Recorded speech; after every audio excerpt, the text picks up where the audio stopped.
जय हिंद officers, welcome to write for mains. आज का जो सेशन है मोस्ट इंपॉर्टेंट रहने वाला है। जो इस साल 2025 मेंस जो लिख रहे हैं, हम जो है 30 टॉपिक, जो मोस्ट इंपॉर्टेंट 30 टॉपिक हैं वो डिस्कस करने वाले हैं, जो जीएस सेकंड के पेपर में इंपॉर्टेंट रहने वाले हैं। इसमें से आपको जो है क्वेश्चन देखने को मिल सकते हैं। ठीक है, काफी मोस्ट एक्सपेक्टेड जो क्वेश्चन है, वो जो टॉपिक है, जो थीम्स है, वो हमने पिक किए हैं, जो न्यूज में भी थे और इन जनरल जो सिलेबस में जो डोमिनेट करते हैं स्टडी के पार्ट में, वो हमने पिक किए हैं। ठीक है, तो आपको जो है इन टॉपिक के ऊपर कुछ पॉइंट रेडी रखने हैं, आपको देखने को क्वेश्चन जो है मिलेंगे। अगर आप मेंस लिख रहे हो और अगर आपका कोई दोस्त मेंस लिख रहा है, तो प्लीज आप उसे जो है ये टॉपिक एक बार शेयर कर दीजिएगा, ताकि जो है इनमें से जो भी इंपॉर्टेंट टॉपिक वो मिस कर रहे हैं, तो वो उनके ऊपर जो है कुछ पॉइंट रेडी कर दें। ठीक है, तो आज जो हम डिस्कस करने वाले हैं सुपर 30 जीएस 2 के जो 30 जो इंपॉर्टेंट थीम्स है उसके बारे में। पहले हम देखेंगे पॉलिटी एंड कॉन्स्टिट्यूशन में क्या इंपॉर्टेंट है। फर्स्ट जो आर्टिकल इंपॉर्टेंट है, इंपॉर्टेंस ऑफ डिप्टी स्पीकर। ठीक है, तो ये द हिंदू में न्यूज में था, तो ये इसका जो रोल है डिप्टी स्पीकर का। ठीक है, और क्या इशू जो है इंडियन पार्लियामेंट में हमें देखने को मिलते हैं। दूसरा है प्राइवेट मेंबर बिल्स के ऊपर। तीसरा जो है चीफ इलेक्शन कमिश्नर और अदर इलेक्शन कमिश्नर्स, जो अभी एक्ट न्यूज में था 2023 वाला, उसके फोर्थ जो है इलेक्टोरल रिफॉर्म्स के ऊपर आपको क्वेश्चन पूछे जा सकते हैं। आपको याद रखना है कि कहाँ जो है इलेक्शंस में हमें जो है दिक्कत देखने को मिलती है और कौन कौन से ऐसे इलेक्टोरल रिफॉर्म्स होने चाहिए। अलग अलग कमेटीज और रिपोर्ट्स की रिकमेंडेशन आपने रेडी रखनी है। ठीक है, फिफ्थ जो है नीति आयोग का क्या रोल है, स्ट्रेंथनिंग कोऑपरेटिव फेडरलिज्म। ये काफी बेसिक है, न्यूज में था इसलिए हमने पिक किया। आप कहीं ना कहीं नीति आयोग काफी न्यूज में रहता है, कभी भी यूपीएससी ने इसके ऊपर क्वेश्चन नहीं पूछा है, लेकिन आपने इसके जो कोऑपरेटिव फेडरलिज्म को प्रमोट करने में क्या रोल है उसके ऊपर 4-5 पॉइंट रेडी रखने हैं, ताकि एग्जाम में आपको सोचने में ज्यादा जो है टाइम वेस्ट ना हो। ठीक है, सिक्स जो इंपॉर्टेंट टॉपिक है वो है decentralization failure at state level. ठीक है, decentralization failures at state level. तो ये कहीं ना कहीं जो डिसेंट्रलाइजेशन जो नहीं हो पा रहा है, जो विजन है हमारे कॉन्स्टिट्यूशन का और जो गांधीयन जो फिलोसफी है उसका, तो ये आपने रेडी करना है। तो इसका जो डिसेंट्रलाइजेशन बेसिकली ये लोकल गवर्नमेंट के ऊपर ही है, कैसे कहीं ना कहीं हमें जो प्रॉपर डिसेंट्रलाइजेशन देखने को नहीं मिलता है। उसके बाद सेवंथ जो है वो है स्टेट वांट्स मोर 16th फाइनेंस कमीशन। जो इस बार 16th फाइनेंस कमीशन की जो रिकमेंडेशन है आपने वो रीड करनी है, और कैसे जो है स्टेट इसके साथ जो है सेटिस्फाई नहीं है, वो मोर ग्रांट्स और मोर जो है डिमांड कर रहे हैं फाइनेंस कमीशन से ऊपर। तो वैसा आपने जो है रेडी रखना है, जो फाइनेंस कमीशन का रोल है वो रेडी रखना है, और कैसे जो इसकी जो इस साल की जो रिकमेंडेशन है पिछले साल से कैसे जो डिफरेंट है, और वो रेडी आपने करना है। ठीक है, वो आपने रेडी करना है। नेक्स्ट जो 8th टॉपिक है वो है role of power of governor. ये हर साल न्यूज में रहता है, तो ये आपने स्किप नहीं करना है, ये तो आपने रेडी कर रखा होगा। ठीक है, तो ये भी इस साल काफी इंपॉर्टेंट रहने वाला है। 9th जो टॉपिक है पॉलिटी एंड कॉन्स्टिट्यूशन में, वो है pendency of cases in Indian court is a major challenge. तो आपने इसके ऊपर जो है अलग अलग जो केसेस, कितने केसेस हैं, इसके ऊपर डाटा फैक्ट आपने रेडी रखना है, और क्या रिफॉर्म्स हो सकते हैं, कैसे जुडिशरी को है जो अभी टेक्नोलॉजी की जरूरत है, और काफी जो उनकी जो शूटिंग्स होती हैं, काफी लीव्स होती हैं, उन्हें कम करने की जरूरत है। ठीक है, तो ऐसा जो आपने पहले से ही पॉइंट जो है रेडी रखिएगा। 10th जो इंपॉर्टेंट टॉपिक है वो रहने वाला है प्रेसिडेंट जो रूल है उसके ऊपर। ठीक है, तो प्रेसिडेंट रूल क्या है, किन किन कंडीशन पे ये लिया जाता है, कहाँ इंडिया पे ये इंपोज किया गया है, इसके क्या प्लस माइनस है, ये हमने रेडी रखना है। ठीक है, तो ये पॉलिटी का जो इंपॉर्टेंट 10 टॉपिक है वो हमने डिस्कस कर लिए। आगे गवर्नेंस में क्या इंपॉर्टेंट जो थीम्स है वो रहने वाले हैं। 11th देखते हैं unnecessary amendments on RTI act. The Hindu में ये न्यूज में था, तो इसके ऊपर आपने पॉइंट रेडी रखने हैं। अननेसेसरी जो अमेंडमेंट्स हुए हैं आरटीआई एक्ट में, वो आपने रेडी रखने हैं। आरटीआई एक्ट में क्या क्या अमेंडमेंट्स हुए हैं उसके बारे में आप 4-5 पॉइंट देख लीजिएगा, क्या क्या अमेंडमेंट्स हुए हैं और उसके क्या पॉजिटिव नेगेटिव इंपैक्ट्स रहे हैं। ठीक है, तो ये आप रेडी कर लीजिएगा। नेक्स्ट जो है 12th जो इंपॉर्टेंट पॉइंट है वो है need for drastic reforms in civil service to restore neutrality and effectiveness. 2017 में ये पीवाईक्यू ये पूछा गया था। इस साल भी जो सिविल सर्विस में जो है रिफॉर्म्स जो है उसकी जरूरत है, और कैसे न्यूट्रलिटी उसे रिस्टोर करना चाहिए, तो ये आप इसके ऊपर भी पॉइंट रेडी रखेगा। ये स्टैटिक का पार्ट है, और ये हर साल इसके ऊपर जो क्वेश्चन कहीं ना कहीं घुमा के पूछता ही है। तो सिविल सर्विस जो रिफॉर्म्स है उसके बारे में आप रेडी रखिएगा। ठीक है, 13 जो मोस्ट इंपॉर्टेंट जो गवर्नेंस में टॉपिक रहने वाला है वो है सिविल सर्विस फॉर फिक्स्ड बार। ठीक है, आप इसके ऊपर जो है पॉइंट रेडी रखेगा in vision of Sardar Patel and Ambedkar ji. तो इनका जो व्यू पॉइंट है सिविल सर्विस को लेके वो आप पहले से रेडी रखिएगा। 2-3 पॉइंट दोनों जो फेमस पर्सनैलिटी है उनके आपके जो 2-3 पॉइंट आपने रेडी रखने हैं। ठीक है, तो ये भी इंपॉर्टेंट रहने वाला है। 14 जो इंपॉर्टेंट टॉपिक है वो है सेक्शन 69 के ऊपर, कैसे जो भारतीय न्याय संहिता है ये काफी न्यूज में रहता है सेक्शन 69। तो इन जनरल आपको इसके ऊपर पूछ सकता है क्या इसके प्लस माइनस है, और कैसे ये डिफरेंट है आईपीसी जो एक्ट है उसके बारे में। ठीक है, तो ये भी द हिंदू न्यूज़पेपर में था, इसका क्या रोल है, काफी न्यूज में था, इसके ऊपर आपने पॉइंट जो है रेडी रखनी है। यूपीएससी ऑलरेडी जो सेक्शन है उसके ऊपर क्वेश्चन पूछ चुका है, तो ऐसे ही जो क्वेश्चन है आप एक्सपेक्ट कर सकते हो। ठीक है, जो 15th जो क्वेश्चन है वो है digital personal data protection rules 2025। ऐसे जो भी न्यूज में रहता है, जो रूल्स रहते हैं, जो एक्ट्स रहते हैं, उसके ऊपर यूपीएससी क्वेश्चन कहीं ना कहीं पूछ लेता है। ठीक है, अभी नहीं पूछेगा तो अगले साल पूछेगा। तो ये भी जो डिजिटल इंडिया जो है उसमें डिजिटल पर्सनल डाटा प्रोटेक्शन जो रूल है, प्राइवेसी को लेकर ये रूल है, तो ये आपने इसमें से कुछ पॉइंट जो है रेडी रखने हैं, क्या इसके प्लस माइनस है। ठीक है, और क्या जो नीड है, क्या वेवर रहेगा। ई गवर्नेंस के ऊपर आप इसके ऊपर भी पॉइंट जो है वो रेडी रखिएगा। ई गवर्नेंस में जो ट्रांसपेरेंसी और अकाउंटेबिलिटी को इंश्योर करने के लिए क्या क्या टूल्स हैं, क्या क्या मेजर्स हैं वो लिए जा रहे हैं।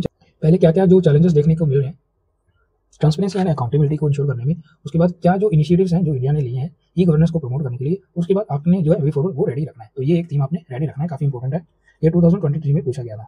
नेक्स्ट देखते हैं सोशल जस्टिस में कौन कौन से ऐसे टॉपिक्स हैं जिसके ऊपर यूपीएससी क्वेश्चन पूछ सकता है इस साल। ठीक है, टॉपिक है 17 जो टॉपिक वो देखते हैं, performance of welfare schemes affected by lack of awareness and beneficiary participation. 2019 का ये पीवाईक्यू है। तो अलग अलग जो वेलफेयर जो स्कीम्स है, अलग अलग जो वनरेबल सेक्शंस है उनके लिए आपने रेडी रखना है। बैकवर्ड क्लासेस के लिए होगा, SC/STs जो है उनके लिए, जो वनरेबल सेक्शंस है जैसे डिसेबल्स हो गया, वुमेन्स हो गया, और जो ट्रांसजेंडर्स हो गया, इनके ऊपर आपने जो 4-4 पॉइंट रेडी रखने हैं, क्या चैलेंज वो फेस करते हैं और जो गवर्नमेंट के क्या इनिशिएटिव है, 4-4 पॉइंट जो इंपॉर्टेंट इनिशिएटिव्स हैं और जो जजमेंट्स है इनको लेके वो आपने पहले से ही रेडी रखना है। ठीक है, तो ये इन जनरल जो ब्रॉड टॉपिक है, 4-4 पॉइंट जो वनरेबल सेक्शन के आपने रेडी रखने हैं, और जो अवेयरनेस का रोल है उसे इंक्रीज करने के लिए गवर्नमेंट के क्या इनिशिएटिव्स हैं। ठीक है, 18th जो टॉपिक रहने वाला है वो है distinguish between political parties and pressure group. ऐसा जो क्वेश्चन है इसी पूछा नहीं गया है। In general role of pressure group और एनजीओ, उसके ऊपर सिविल सोसाइटी, इसके ऊपर क्वेश्चन जो है पूछा गया है। आप जो है क्वेश्चन रेडी रखिएगा, पॉलिटिकल पार्टीज और प्रेशर ग्रुप में क्या डिफरेंस है। ठीक है, पॉलिटिकल पार्टी और प्रेशर ग्रुप में क्या डिफरेंस है ये आप रेडी रखिएगा। नेक्स्ट देखते हैं 19th जो टॉपिक है वो है limitation of citizen charters and measure to enhance its effectiveness. 2018 का क्वेश्चन है, ये रिपीट हो सकता है। सिटीजन चार्टर के ऊपर आप जो है क्वेश्चन रेडी रखिएगा, क्या क्या लिमिटेशन है और क्या मेजर्स लिए गए इसे एनहांस करने के लिए, इसकी जो इफेक्टिवनेस है उसे एनहांस करने के लिए। 20th जो इंपोर्ट टॉपिक है वो देखते हैं सिविल सोसाइटी एंड एनजीओ, इसका क्या रोल रहता है alternative public service delivery models में, पोटेंशियल एंड चैलेंजेस क्या है। 2021 में पूछा गया था। इन शॉर्ट आपने जो सिविल सोसाइटी और एनजीओ का जो रोल है, क्या वो चैलेंज जो फेस करते हैं और कैसे इनका जो डेमोक्रेसी जब और कैसे इनका जो रोल है पब्लिक जो सर्विस है उसमें रहता है, तो इसके ऊपर आप एग्जांपल के साथ इसे रेडी रखिएगा। सिविल सोसाइटी में कुछ एग्जांपल आप नोट करिएगा, और एनजीओ जो फेमस है और काफी जो बड़ा कंट्रीब्यूशन और काफी जो कंट्रीब्यूट कर रहे हैं पब्लिक सर्विस में, तो वो आप रेडी रखिएगा, और कैसे ये इन्फ्लुएंस करते हैं गवर्नमेंट की पॉलिसीज को। तो ऐसे भी जो काउंटर एग्जांपल्स हैं वो भी आप रेडी रखिएगा। नेक्स्ट जो 21 जो इंपॉर्टेंट टॉपिक है वो है हंगर एंड पॉवर्टी के ऊपर, कैसे ये चैलेंज रहता है गुड गवर्नेंस में इंडिया में, प्रोग्रेस एंड वे फॉरवर्ड क्या रहेगा। ये 2017 में पूछा गया था, पीवाईक्यू है, इसलिए इसी लाइन के ऊपर आपको क्वेश्चन जो है हंगर एंड पॉवर्टी के ऊपर पूछ सकता है। काफी जो ठीक है काफी इंपॉर्टेंट टॉपिक रहने वाला है 2025 एग्जाम के लिए। नेक्स्ट 22 इंपॉर्टेंट टॉपिक है नेशनल एजुकेशन पॉलिसी 2020 के ऊपर। एक फेमस पर्सनैलिटी है माइकल डेनिनो, ये क्या है करंटली चेयरमैन है एनसीईआरटी के जो सोशल साइंस करिकुलम है उसके। तो इन्होंने एक स्टेटमेंट कहा है, उसमें उन्होंने कंप्लीट ओवरहॉल, ठीक है, नेशनल एजुकेशन पॉलिसी 2020 को उन्होंने ये जो स्टेटमेंट उन्होंने कही है। तो इन जनरल आपको ऐसा ही क्वेश्चन जो नेशनल एजुकेशन पॉलिसी 2020 से अभी 5 साल हो चुके हैं, 5 साल होने वाले हैं, तो ठीक है, तो इनके जो 5 ईयर में इसने जो काम किया है तो उसके ऊपर आपको इन जनरल क्वेश्चन जो हो सकता है। ऑलरेडी यूपीएससी ने नेशनल एजुकेशन पॉलिसी के ऊपर क्वेश्चन पूछा हुआ है, तो इसका जो रोल रहने वाला है इस साल पूछ सकता है। नेक्स्ट देखते हैं इंटरनेशनल रिलेशंस में, ये काफी बड़ा जो चैलेंज है, काफी क्वेश्चन इसमें पूछे जाते हैं। क्या जो क्वेश्चन इंपॉर्टेंट है वो रहने वाले हैं, डिस्कस करते हैं। 23rd जो क्वेश्चन है वह यूएसए की जो प्रोटेक्शनिज्म एंड हैवी टैरिफ्स है उसके ऊपर क्वेश्चन आपको पूछ सकता है, कैसे ये ग्लोबल लेवल में इंपैक्ट करते हैं, इंडिया में इसके ऊपर क्या इंप्लीकेशन है और इंडिया के क्या मेजर्स हैं, क्या रिएक्शन है इसके ऊपर। ठीक है, तो ये आपने रेडी रखना है। 24 जो इंपॉर्टेंट टॉपिक है यूएसए विड्रॉल फ्रॉम, जो बड़ी जो ऑर्गेनाइजेशन है उसमें जैसे यूएसए और विड्रॉल कर रहा है उसके क्या इंपैक्ट रहेंगे इंडिया के ऊपर, ओवरऑल ग्लोबल के ऊपर, और क्या किस हद तक ये सही और गलत है, प्लस माइनस जो भी है आज के जो इंपैक्ट्स हैं वो आप रेडी रखिएगा, और क्या रिफॉर्म्स लाने की जरूरत है। ठीक है, इसके ऊपर आप पॉइंट जो है रेडी रखिएगा। इसके ऊपर आपको क्वेश्चन जो है एक देखने को मिलेगा। ठीक है, कंट्रीज जो न्यूज में थी उसमें हमने कुछ कंट्रीज जो ऐड की हैं, जिसके ऊपर आपने जो पॉइंट है कुछ रेडी रखिएगा।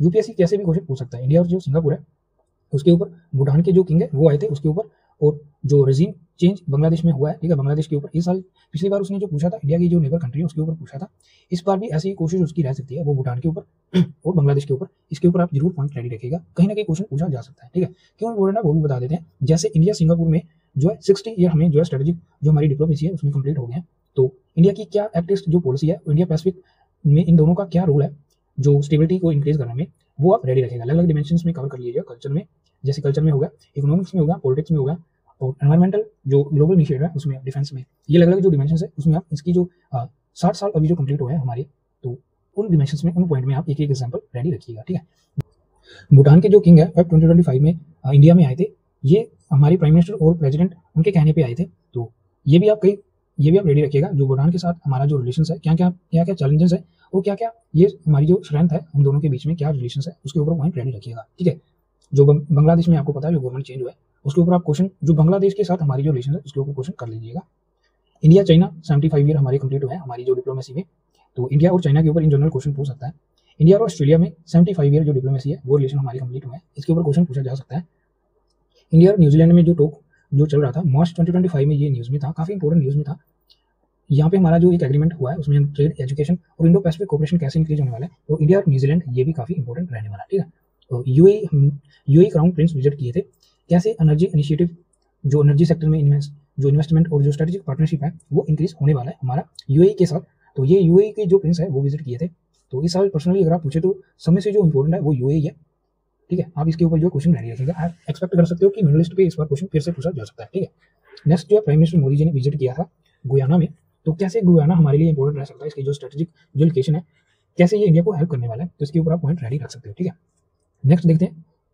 नेक्स्ट जो 26 जो इंपॉर्टेंट टॉपिक है वो है ब्रिक्स की एक्सपेंशन के ऊपर।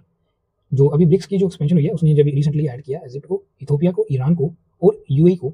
तो क्या इसकी जो इम्प्लीकेशन रहेंगे और इंडिया का क्या रोल रहा है इन्हें एडमिट करने में ब्रिक्स में। तो ओवरऑल ब्रिक्स की जो एक्सपेंशन है और ब्रिक्स का जो रोल है, ठीक है, वो आपने रेडी रखना है। ठीक है, इस साल जो ऑर्गेनाइजेशन में ब्रिक्स काफी इंपॉर्टेंट है, रेडी रखना है। न्यू डील हुई थी, ऑस्ट्रेलिया जो है न्यूक्लियर जो मटेरियल है वो बाय कर रहा है फ्रॉम यूएसए और ब्रिटेन से। तो इसका क्या रोल है, ओकस के ऊपर आपको जो क्वेश्चन पूछा जा सकता है, कैसे जो इसकी अलाइनमेंट है वो कहीं ना कहीं चेंज हो रही है, ट्रेड जो सिक्योरिटी जो है, ओकस के ऊपर आप जो क्वेश्चन है वो एक्सपेक्ट कर सकते हो। नेक्स्ट जो 28 टॉपिक है वो देखते हैं। एंड उज्बेकिस्तान ज्वाइंट नेशनल जो डेवलपमेंट बैंक है उसको नेशनल डेवलपमेंट बैंक जैसे हमारा एशियन डेवलपमेंट बैंक है, इसका क्या रोल है, इंडिया इसका मेंबर है या नहीं। ठीक है, तो ये इसका जो रोल है आप वो रेडी रखिएगा, कैसे जो इसकी एक्सपेंशन है हमें ओवरऑल जो ग्रोथ है उसमें हेल्प करने वाला है, क्या क्या इसमें जो इशू है वो देखने को मिलते हैं। तो नेशनल डेवलपमेंट बैंक के ऊपर 4-5 पॉइंट आप रेडी रखिएगा ताकि एग्जाम में आपको इसके ऊपर क्वेश्चन आए तो ज्यादा सोचना ना पड़े। ठीक है, 29 जो इंपॉर्टेंट टॉपिक है वो देखते हैं। Quad and Indo Pacific partnership for maritime dominance awareness. ठीक है, तो जो Indo Pacific partnership for maritime dominance awareness into Indian ocean region, तो ये अभी रिसेंटली हुआ है। उसमें कौन कौन सी कंट्री है, इसका क्या रोल है, इंडिया इसका मेंबर है या नहीं, तो ये आप मुझे कमेंट में बताइएगा। ये इस साल काफी इंपॉर्टेंट रहने वाला है। ठीक है, अभी इसकी जो इनिशिएटिव है in the Indian ocean region, जैसे इंडो पैसिफिक पार्टनरशिप इन्होंने किया है फॉर मैरीटाइम डोमिनेंस अवेयरनेस। तो इसकी जो डायमेंशंस में आपने सोचना है कैसे क्वेश्चन जो यूपीएससी पूछ सकता है, तो इस साल ये भी काफी इंपॉर्टेंट रहने वाला है। ठीक है, नेक्स्ट जो लास्ट बट नॉट लिस्ट, ये USA Iran nuclear pact controversy and India USA nuclear deal, इसके ऊपर आप जो पॉइंट है वो रेडी रखिएगा। ये भी काफी न्यूज में है, इंडिया और ईरान के ऊपर ऑलरेडी यूपीएससी ने क्वेश्चन जो है पूछ रखा है। तो आपने जो इंडिया और यूएसए का अभी रिसेंटली न्यूक्लियर डील हुआ है, 1, 2, 3 एग्रीमेंट पहले से था, इसमें एक जो रिलीफ न्यूक्लियर डील अभी इंडिया का यूएसए के साथ हुआ है, तो इस टॉपिक के ऊपर आप जो है क्वेश्चन एक्सपेक्ट कर सकते हो। ठीक है, तो ये थे इंपॉर्टेंट जो 30 टॉपिक जिसके ऊपर आपको जो है क्वेश्चन देखने को मिल सकते हैं in the exam of 2025 mains in GS 2। ठीक है, तो ये इंपॉर्टेंट टॉपिक है, इसमें से आपने काफी टॉपिक जो है कवर कर लिए होंगे।